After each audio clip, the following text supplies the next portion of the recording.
15 miliar.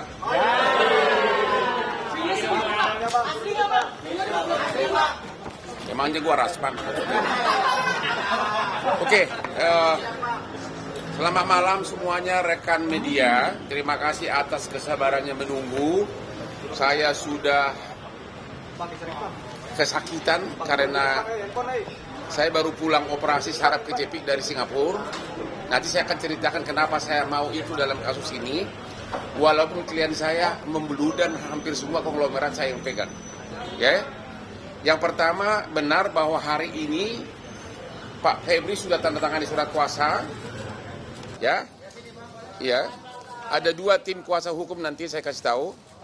Ini jadi tanda tangan beliau hari ini tanggalnya. Ya. Kiri. Majuin ke depan.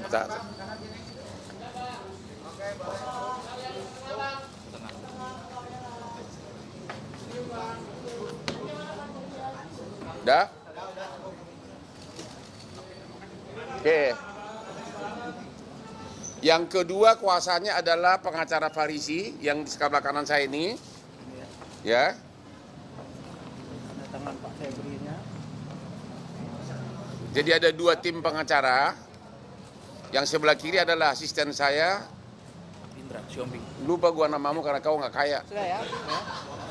Ya. Yang di sebelah kanan Anda sudah tahu adalah pengacaranya Don King, Don Ritno, yaitu Handika. Saya bawa ke sini karena ada beberapa hal pertanyaan yang dia yang berhak menjawab. Oke. Hari ini sudah di BAP, tadi dari jam berapa tadi? Jam 10. 9. Dari jam 9 sampai baru selesai, ada 18 pertanyaan. 18 pertanyaannya sudah dijawab dengan baik dan kesimpulannya tidak ada penahanan.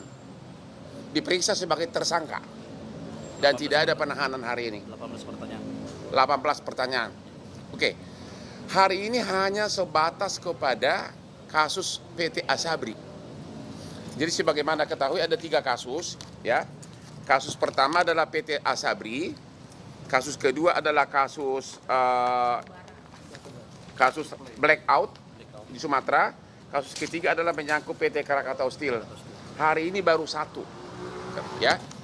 Ya, ada 18 pertanyaan yang pada dasarnya adalah 1 menyangkut mengenai apakah benar dia tahu memberikan uang 50M lebih. Jawabannya tidak, ya. Itu yang pertama. Yang jelas menyangkut duit tidak ada, ya. Yang kedua adalah menyangkut tempat usaha apa namanya? Deklan. KP Deklan, itu tanah sewa oleh si klien beliau. Nanti dia akan menjelaskan, yaitu si Don Ritno. Ya, Don Rito ya. Don Rito. Ya Don King aja deh. Don King. Yang ketiga menyangkut rumah di Sentul. Di rumah Sentul itu sejak sampai tahun 2022 housekeepingnya pun ART-nya pun sudah bukan Pak Febri yang bayar karena sudah waktu itu dipakai oleh sama lagi Don Ritno, ya, sudah dipakai dan dia juga berhak renovasi, ya.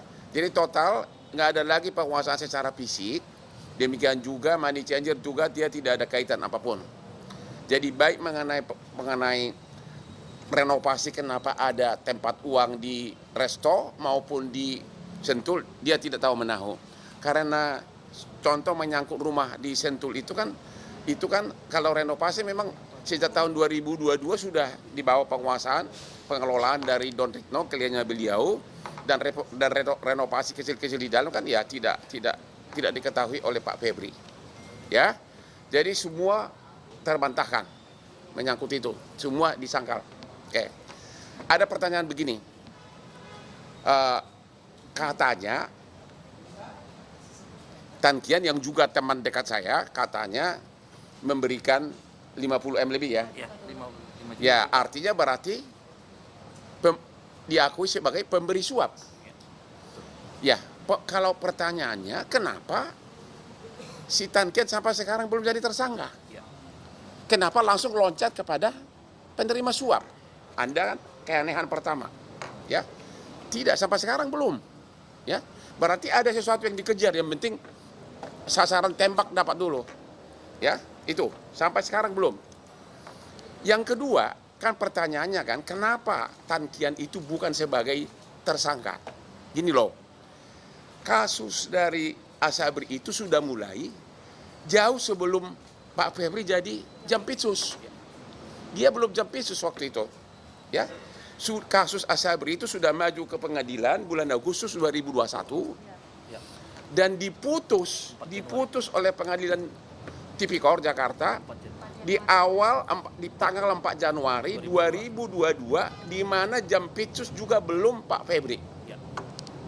Padahal untuk penentuan final decision tersangka itu adalah Jampitsus. Ya. Ya, jadi belum, ya, oke. Beliau baru jadi Jampitsus pada tanggal 22 Januari 2022. Itu satu poinnya. Ya. Poin kedua, itu kan persidangan dari mulai tingkat pengadilan negeri, tingkat pengadilan tinggi, kasasi sampai PK, ya. Sudah 6 hakim sama 6 hakim agung, 12. Dan dalam persidangan, Tan Kian adalah sebagai saksi fakta. Tidak pernah ada pertanyaan dari saksi, dari hakim, kenapa bukan sebagai tersangka. Dan putusannya sudah ingkrah, ya, sudah final, ya. Jadi berarti 12 hakim tidak pernah mempersoalkan status daripada Tan Kian hanya sebagai saksi. Jadi udah satu, kalau dia pemberi suap, kenapa bukan sebagai tersangka sekarang? Kenapa yang malah Jampitsus yang begitu jabatan tinggi dalam penegak langsung jadi tersangka? Yang kedua, sidang sampai PK sudah 12 hakim pokok perkaranya dia tidak pernah tidak ada persoalan mengenai bahwa dia sebagai saksi murni. Oke. Yang ketiga, putusan dari Asabri, putusan pengadilan PK sudah dilaksanakan, sudah ingkrah, bahkan dari 22 triliun kerugian sudah dilelang, sudah kembali ke negara 12 triliun lebih. Sudah kembali ke negara 12 triliun lebih.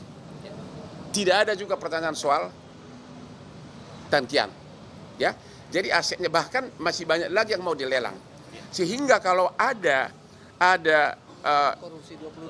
tuduhan bahwa korupsi 22 triliun itu sudah salah total.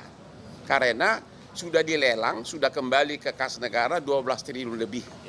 Itu kesalahan ketiga. Udah 3 ya. Oke. Sekarang mengenai apa kaitan dari Tan Kian. Ternyata Tan Kian itu nggak ada kaitannya apapun dengan Asabrinya. Dia tidak ikut menikmati fasilitas apapun, preminya tidak ada. Ingat itu. Yang ada adalah salah satu terdakwa dalam kasus Asabri yaitu Beni Cokro punya tanah, dia bikin KSO, kerjasama operasi dengan Tan Kian. Jadi kerjasama loh. Soal ini tanah bukannya tanahnya Asabri, tapi tanahnya Bencok pribadi. Soal duitnya dari mana kita nggak tahu. Hanya itu kerjasama operasi, tapi itu tanah itu pun sudah diambil oleh kejaksaan, bahkan sudah dalam proses lelang. 29 Juli. Sudah 12 Juli kapan, tapi harga belum cocok. 12 Juli sudah mau dilelang itu. Artinya 1 perak pun uang dari Asabri tidak dinikmati oleh Tan Kian. Udah 4 ya? Ya, udah 4. Jadi bahwa memakai alasan Tan Kian sebagai alasan bahwa dengan tidak ditetapkan sebagai tersangka maka Jampitsus ini yang salah, itu salah total. Dari segi korupsi pun tidak ada, karena tidak ada satupun harta Asabri yang dinikmati oleh Tan Kian, dan juga tanah yang ada kerjasama operasional mau bangun apa, tanahnya udah disita kejaksaan, sudah proses lelang. Artinya zero, tidak ada harta daripada apa? Daripada Asabri yang diambil oleh Tan Kian yang merugikan keuangan negara. Sehingga apakah benar ada atau tidak Tan Kian kasih duit ke siapapun, itu swasta sama swasta, dan memang Pak Febri mengatakan no, tidak ada. Dan sampai hari ini Tan Kian belum jadi tersangka. Jadi bagaimana bisa pemberi suap bukan tersangka sedangkan pejabat tinggi penegak hukum yang dibanggakan oleh Bapak Prabowo, ya nanti saya cerita kenapa saya mau ikutan di sini, langsung dijadikan tersangka. Lemari besinya aja belum dibuka sudah diviralkan. Bayangkan coba, lemari besinya aja belum terbuka sudah diviralkan. Walaupun itu bukan punya Pak Febri. Entar dulu, ya saya kebetulan nonton, saya waktu itu sudah mau masuk opname di rumah sakit jadi saya nonton di sana. Kalau di situ saya belum apa-apa, belum masih relax itu, ya. Sekarang saya mau tanya kepada kalian, ini jelas-jelas sudah KUHP yang baru yang dibikin oleh DPR, bahkan KUHP zaman Belanda pun sudah nggak ada artinya sama sekali, total. Jadi nggak ada gunanya lagi belajar KUHP, nggak ada belajar lagi gunanya hukum acara. Langsung ditargetkan, divideokan, tukang kunci pun gayanya pun, cara mutarnya pun langsung diviralkan. Anda bisa tahu apa yang terjadi. Kira-kira itu sepanjang menyangkut, jadi ada 4 tadi ya, mudah-mudahan anak-anak sekalian sudah mencatat ya, empat dari segi hukum tidak ada alasan untuk menetapkan Febri sebagai tersangka, ya. Sementara itu nanti juga ditanya rekan saya pengacara, ada tambahan nggak? Silakan. Baru kita silakan. Sebenarnya kalau di dalam perkara ini gini, ini perkara Pak Farisi namanya. Saya Pak Farisi ya, salah satu pengacara Pak Febri. Ini perkara berbingkai. Berbingkai itu artinya apa? Artinya ini mempersoalkan kewenangan Pak Febri pada saat dibilang katanya pada saat Jampitsus. Oke ya, itu bingkainya ini persoalkan di sana. Nah sekarang dalam bingkai itu dia katanya menerima suap. Suap itu syaratnya harus ada penyuap baru bisa dijadikan tersangka. Dan syarat lainnya adalah ada kewajiban yang tidak dilaksanakan. Sampai dengan saat ini kami mau tahu kewajiban apa yang tidak dilaksanakan Pak Febri tidak terlihat. Sehingga terjadi dia menerima suap. Poin yuridisnya itu, kalau kami lihatnya yuridis ya. Nah, kalau hal-hal yang menyangkut masalah cara pandang segala macam, saya silakan. Saya nggak berani ngomong, saya hanya bisa yuridis. Kalau Anda berpikir bahwa, wah ini ada framing artinya, itu silakan. Oke, jadi untuk meringkaskan, ya sebelum tanya jawab khusus ini, satu kelemahan hukum pertama dari pihak penyidik sebelah sana adalah bahwa Febri tidak mengakui pernah menerima uang yang 50M plus. Kedua, juga yang kedua kalau benar Tan Kian adalah pemberi suap, kenapa nggak jadi tersangka? Kenapa langsung dikejar pejabat senior? Ya. Yang ketiga, tidak ada aset daripada Asabri yang dinikmati oleh Tan Kian karena adanya hanya aset di luar Asabri yang dianggap oleh JPU mungkin sebagai TPPU, yaitu tanah, dikerjasamakan operasikan KSO dengan Tan Kian, tapi tanah itu pun sudah diambil, sudah dilelang tapi belum laku. Ya, apalagi dan mengenai keberadaan uang ya di 2 tempat itu beliau tidak tahu. Itu kira-kira inti poinnya. Dan yang paling fatal lagi, yang kelima, putus perkara ini sudah inkrah, sudah final jauh sebelum dia jadi Jampitsus. Dia Jampitsus akhir Januari 2022. Ini sudah disidik jauh sebelumnya, tahun 2021. Berarti penentuan siapa tersangka adalah Jampitsus pada waktu itu. Gitu. Kemudian sampai PN, PT, MA, kasasi, tidak ada, dan Tan Kian juga hadir sebagai saksi fakta di persidangan. Tidak ada satupun yang mempersoalkan bahwa dia harusnya sebagai tersangka. Karena biasanya dalam pengalaman kita, kalau ada itu dalam pertimbangan hakim maka ditulis bahwa terbukti terdakwa bersama-sama dengan ini ada. Seperti kasus asistennya Nadiem disebutkan bersama-sama dengan siapa ada. Ini tidak ada. Clean 100%. Karena sudah ada putusan pengadilan, maka putusan pengadilan harus dianggap benar. Itu adalah prinsip norma hukum. Itu kira-kira, silakan bertanya dulu soal. Wow. Tunggu dulu. Pak, dari IDF, Pak. Ini kan beberapa waktu lalu Pak Febri telah mengakui bahwa rumah yang disentuh itu adalah memang rumahnya. Tapi Oke. terkait dengan isi dari Satu-satu. Iya, saya mau jawab, Nyong. Ya. Rumah itu dulunya adalah rumah mertuanya. Oke? Rumah mertuanya, tapi sudah lama dihibahkan ke cucu dari mertuanya. Jadi secara sertifikat itu bukan atas nama dari Febri. Itu ada buktinya. Itu di BAP tadi ditulis. Ya, itu rumah mertuanya, kebetulan mertuanya marga Marbun. Satu marga dengan istri saya tercinta, Marbun, Buru Marbun. Nah, sudah dihibahkan itu ke cucu, itu kan ada tadi. Iya, cucu.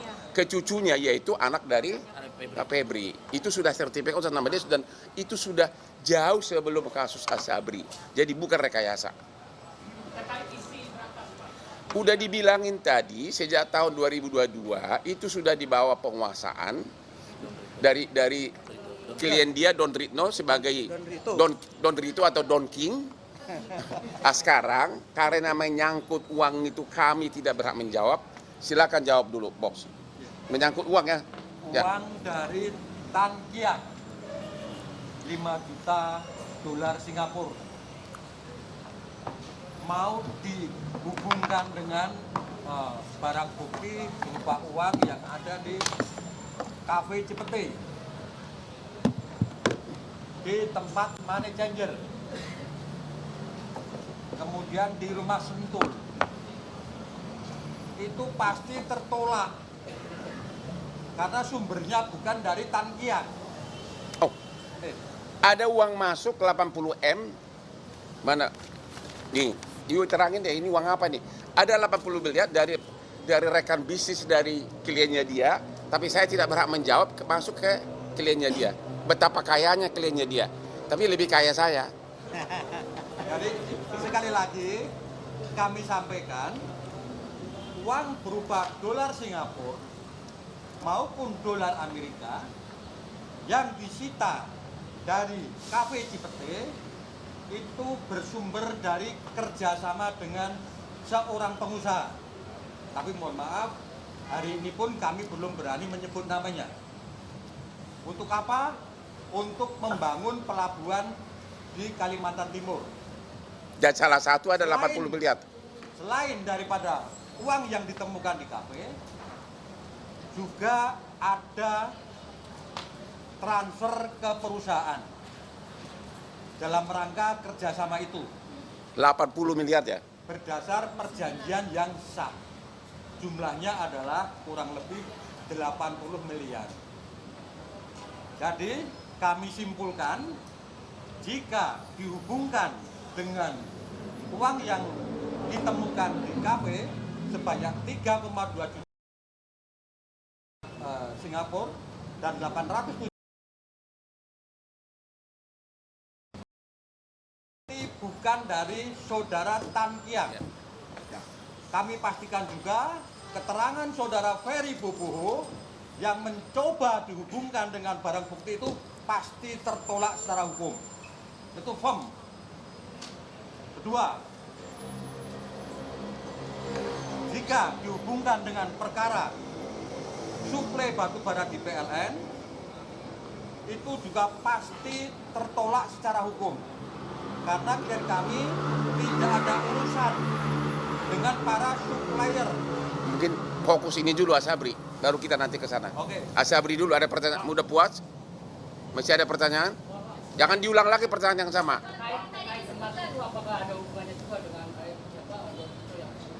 Baik, tadi gini, menyambung keterangan tadi. Tadi udah kami sampaikan, sekitar tahun 2023, Don Rito meminta izin kepada pemilik untuk menggunakan rumah di Sentul sebagai backup operasional kantor yayasan. Kami ulang lagi, backup kantor operasional yayasan yang bergerak di bidang dakwah dan pendidikan Islam. Ini sudah bisa dibuktikan adanya sekitar 700 santri dari daerah Papua, dari daerah Maluku yang sekarang mondok di salah satu pesantren di Banten.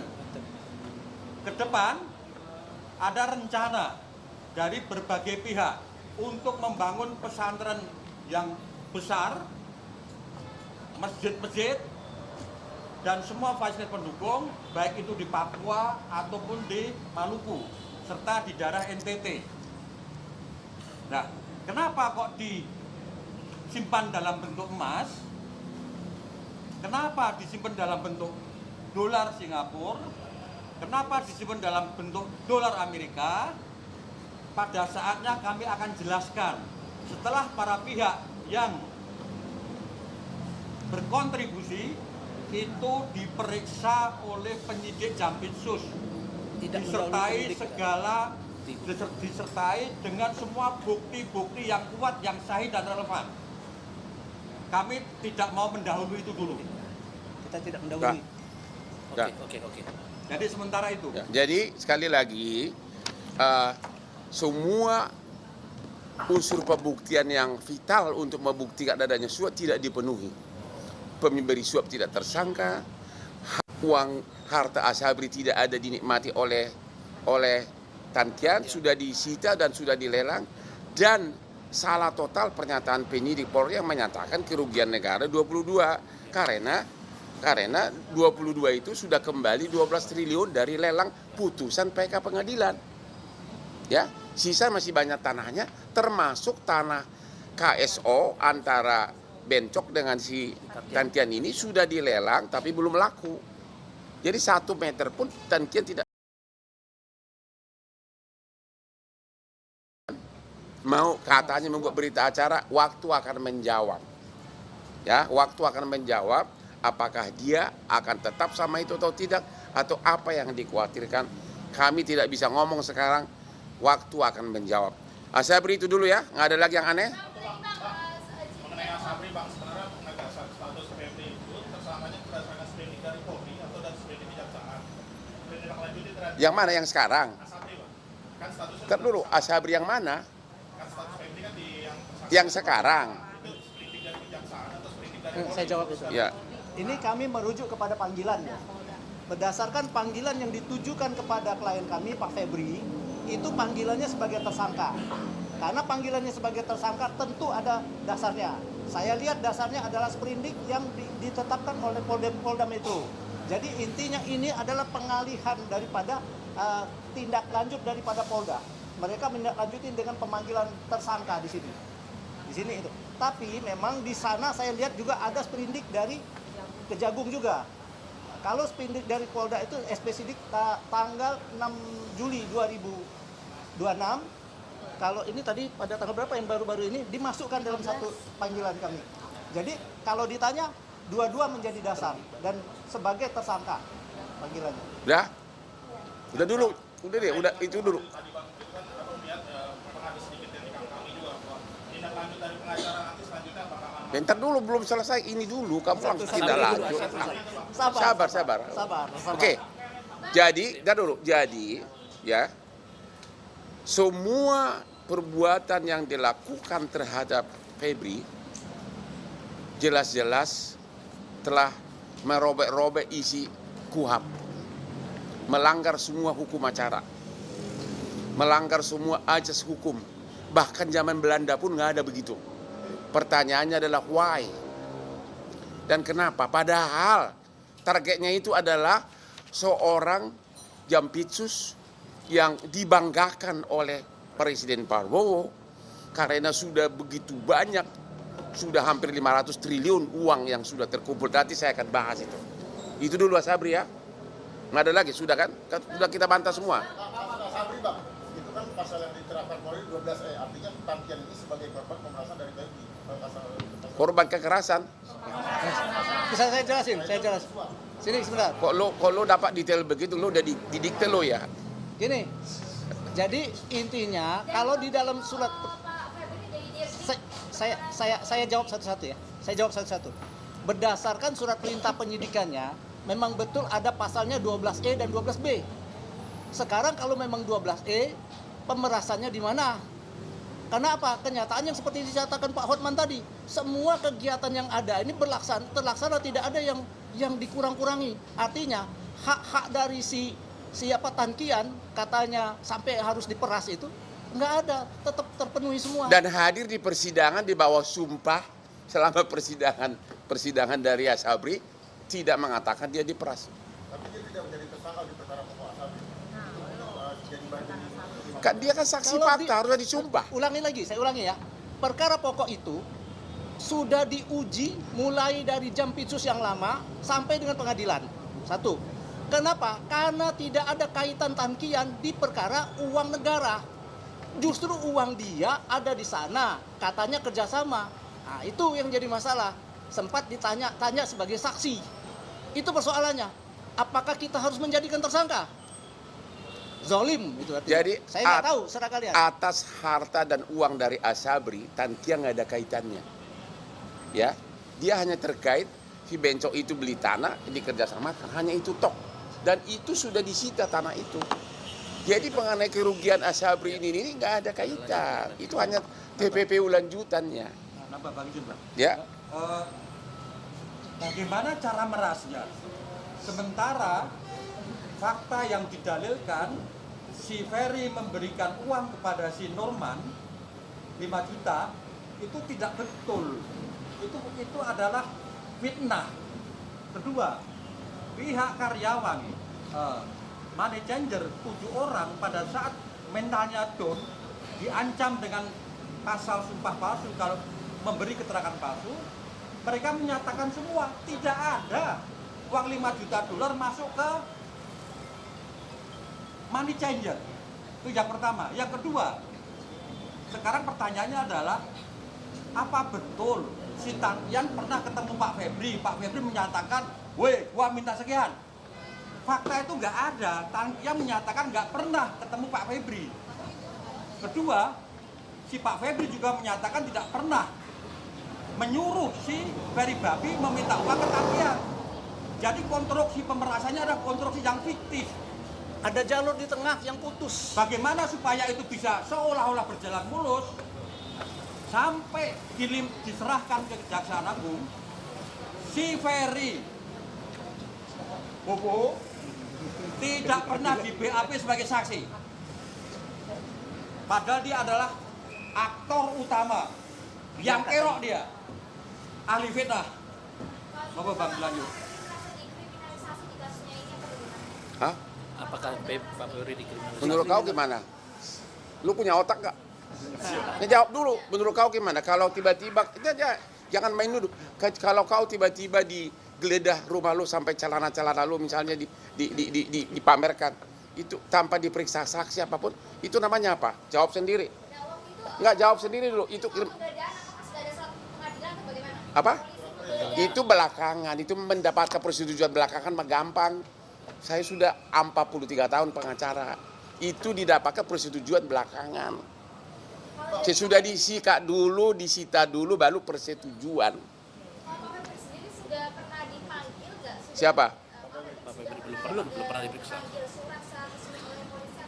Belum ada pemanggilan, belum. Yuk, dari awal saya udah bilang, langsung sudah diviralkan, ditanya juga enggak, dipanggil juga enggak, sudah langsung, bahkan dari mulai cara membuka, belum dibuka Udah videonya. mesinnya aja, lemari mesin, udah masuk video, udah nyampe ke Singapura, baru mau dibuka. Tadi tanpa diperiksa langsung ditetapkan sebagai Emang lu nggak tahu, emang itu dia, makanya, apa? Apa? Apakah akan ada pra-peradilan gitu? Sabar, ada waktunya, oke? Tapi coba dulu pakai suara hatimu. Ya, ini Jampitsus loh.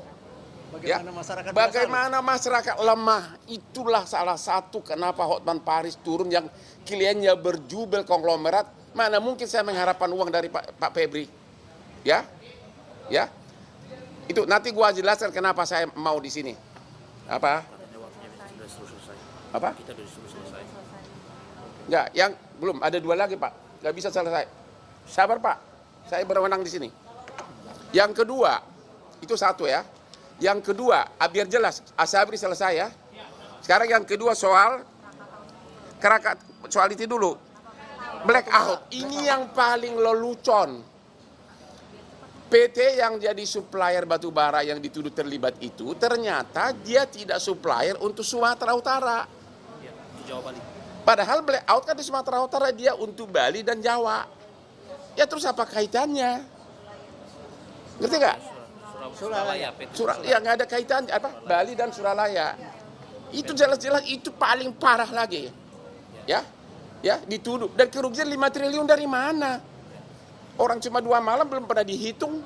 Artinya PT yang dituduh katanya menyogok itu tidak ada kaitannya dengan suplai batu bara untuk Sumut. Dia adalah Bali dan Suralaya ya. Ya itu paling fatalnya. Oke. Itu pun di situ yang memberikan sogok juga belum tersangka. Nggak ada tersangka. Halo Mas, nggak ada tersangka. Kemudian kasus ketiga yang kasus Krakatau Steel juga nggak ada tersangka. Itu adalah PT swasta yang punya hutang kepada anak perusahaan Krakatau Steel. Hutangnya masih ada, belum ada keuangan negara yang dirugikan. Jadi benar-benar nggak ada. Karena agar gerak cepat, saya akan terangkan mulai yang poin lain ya. Ya sekarang kenapa si orang Hotman Paris yang sudah sukses mau? Ingat, saya 25 tahun sebagai pengacaranya Prabowo. Semua perkara besar dia termasuk adiknya Hasim saya yang pegang. Walaupun waktu dia menteri kehakiman, waktu Menhan pun saya sering diminta tanpa dibayar. Waktu saya di Singapura, saya kan operasi saraf kejepit. Jadi saya benar-benar nggak bisa bergerak karena 2 hari harus itu. Saya melihat benar-benar saya merasa miris. Karena apa? Jampitsus itu adalah yang dibanggakan oleh Presiden Prabowo karena dengan dia mendapatkan, negara mendapatkan sebagai Satgas PKH 300 triliun. Kemudian Dalam 1 tahun. dalam 1 tahun. Kemudian pengembalian kerugian negara dapat 130 triliun. Sudah 430 triliun kembali dibanggakan oleh Presiden. Bayangin orang yang kebanggaannya Presiden tiba-tiba dikriminalisasi bahkan tanpa pamit sama Presiden. Karena waktu saya di Singapura saya bikin akun bahwa nggak mungkin Presiden nggak tahu. Ternyata enggak. Itu 430 triliun. Lu bayangin coba. Disitulah saya merasa marwah dari klien saya yang sampai sekarang hubungan baik. Saya merasa tertantang. Walaupun saya namanya jadi sedikit karena 90% follower saya biasanya semua kasus viral yang melanggar hak asasi gua yang pegang gratis. Semua termasuk Anda tahulah semua yang di Indonesia ini. Mereka kalau ke Komnas nggak laku kasusnya. Kalau saya yang viral bom. Sudah 10 tahun saya begitu. Kasus Yupita, kasus polisi yang kemarin juga yang bikin. Kasus Radit di Matar, kasus pesantren Lombok, kasus ABK kapal yang itu semua. Kalau udah saya ngomong sukses semuanya. Saya tidak minta imbalan apapun, walaupun semua konglomerat klien saya. Itulah saya terpanggil ya, karena saya merasa ada yang baik. Dan yang kedua, beliau ini sekarang Jampitsus, lu tahu nggak transfer pricing itu? Dalam sejarah kejaksaan di Indonesia sejak zaman Majapahit, termasuk presiden-presiden yang sebelumnya, belum pernah ada kejaksaan, ya ini aja sudah 430 triliun yang terkumpul uang berupa uang cash masuk ke kas negara. Apalagi dengan transfer pricing, lu tahu nggak ribuan triliun ruginya. Yang sedang diproses kan? Belum lagi yang nggak ketahuan karena zaman itu sudah berlangsung dari zaman presiden zaman dulu.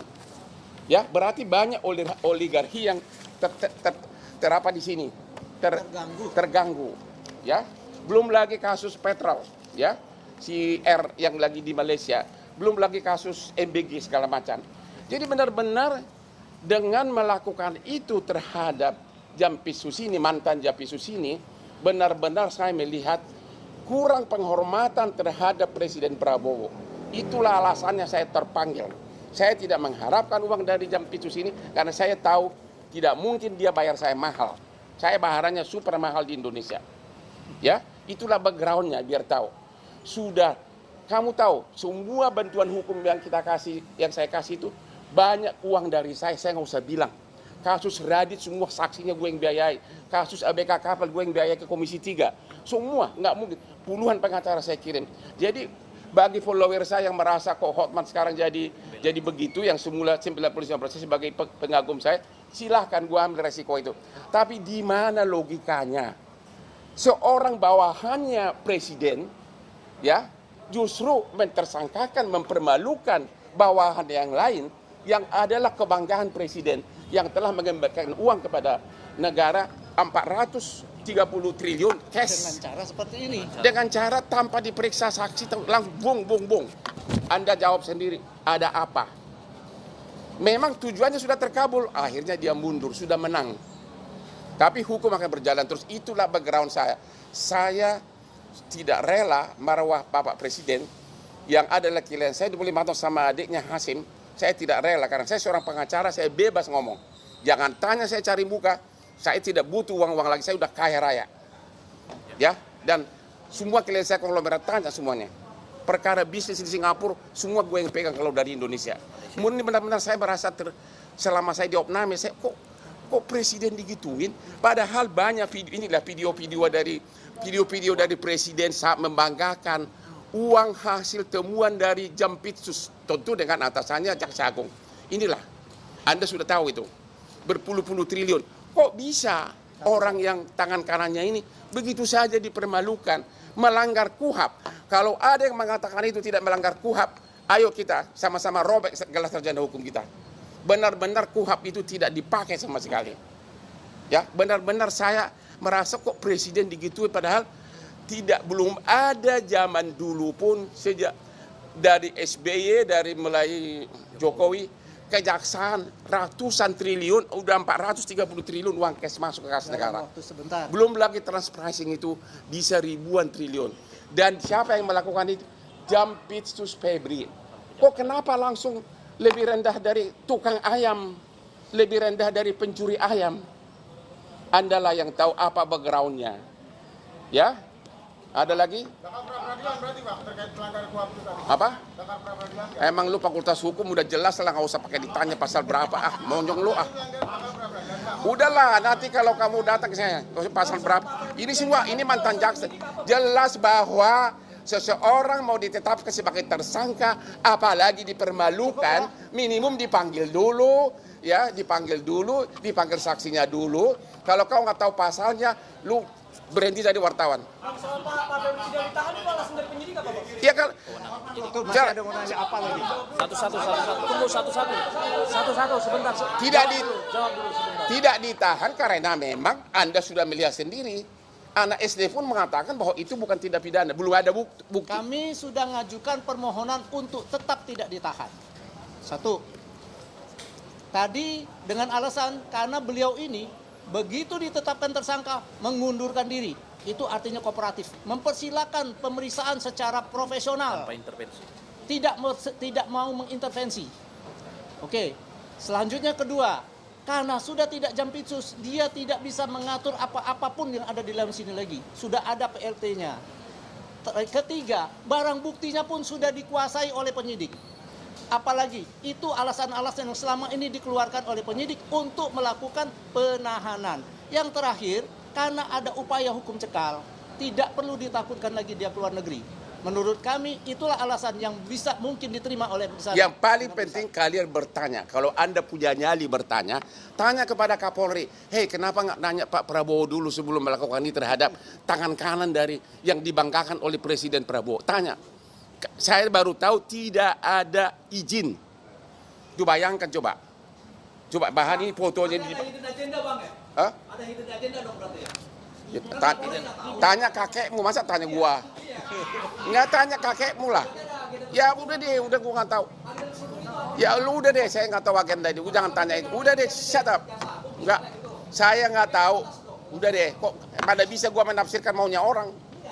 Udah saya jawabannya, lu harusnya tahu. Kita tidak bisa menafsirkan. Loh. Cuma kita berpikir seperti itu.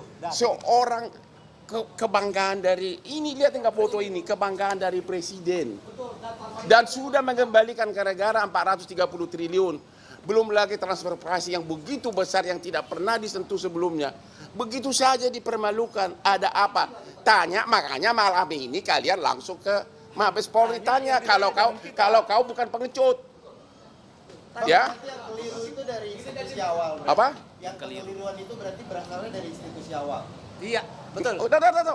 Kalau kau punya otak, lu tahu jawabannya. Sudah. Titik ya. Ya udah di jawaban sendiri lah, jangan coba-coba. Nanti kau akan tulis menurut Hotman sih. Lu udah tahu jawabannya, you know? Sudah mulai capek Bang kita, Febri Bang. selama tidak ditahan ini Pak Febri ada di rumah yang di Jakarta Selatan? Gua nggak tahu. Kita enggak tiap hari nempel ke dia, ketemu Ya. sekali aja tadi sudah selesai ya. Udah jelas? Jadi unsur hukumnya tidak dipenuhi, unsur dari segi sopan santun, penghormatan terhadap atasan juga tidak ada. Itu terjadi, bayangkan coba. Andalah yang tahu. Oke? Kalau ada anak Anda yang sangat membanggakan, Anda sudah menghasilkan duit bagi keluarga, tiba-tiba oleh anak yang lain langsung dipermalukan. Apa? Yang malu duluan adalah bapaknya. Makanya saya bilang, saya maju, ya. Saya tidak mengharapkan apa-apa dari presiden. Lo tahu gua dikasih jabatan apapun, termasuk menggantikan siapa itu, si Pigai, gua nggak akan mau, nggak tertarik gua. Walaupun perlindungan HAM sudah ribuan kasus dari gua dari Kopi Joni, tanpa imbalan apapun. Modal saya hanya 1 handphone. Begitu saya teriak, habis semua. Semua penyidik langsung kocar-kacir. That's me, Hotman Paris. Teman dekat MB dulu. Oke, cukup ya. Terima kasih banyak semua ya. Mari. Yuk. Mana enggak, saya foto ini. Mana foto Prabowo itu? Di sana. Tahu foto sendiri. Sebentar. Nih. Nah, biar kalian baca ini. Inilah, ini gua foto ini. Ayo foto sama gua dong. Prabowo dengan kebanggaannya Jampitsus. Hah? Prabowo dengan kebanggaannya Jampitsus kok dibeginikan? Sudah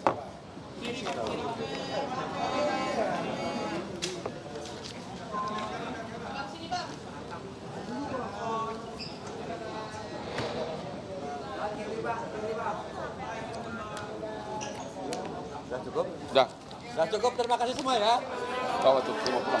Ya.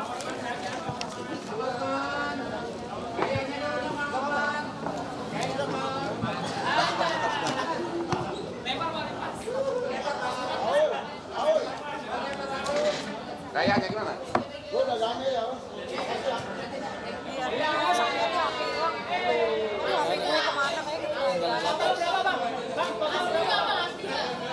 Jadi bilang kepada fans saya dugaan, termasuk follower saya juga, saya tidak mencari uang.